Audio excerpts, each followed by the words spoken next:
Ouh, ça chatouille. Ah bah c'est rien, hein. Claire, c'est un plaisir de faire sa toilette. Parce que c'est quelqu'un de facile, qui est devenu facile, parce que quand elle est arrivée, c'était pas ça, c'était une toilette complète au lit. On l'a levée au soulève malade. Il y a tout de suite eu avec Claire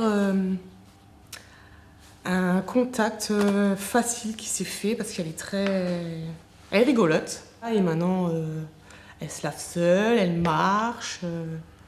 C'est un plaisir de voir les gens évoluer comme ça. Ah, ok, tout est bon? C'est bon.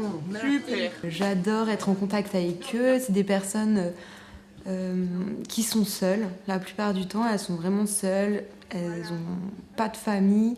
Donc c'est vrai que nous, les soignants, on est leur famille en fait. On les voit tous les jours. Je les vois plus que mes grands-parents, hein. Ça faut dire aussi. Il y a une grosse attache. Le fait d'avoir fait cette formation, c'est quand même un bonheur, hein. De prendre en charge autrement que ce qu'on apprend en institut de formation. Avant, je n'osais pas trop toucher les résidents, mais maintenant, voilà, ça fait partie de mon travail et c'est aussi un côté réconfortant pour la personne. On va faire le pansement.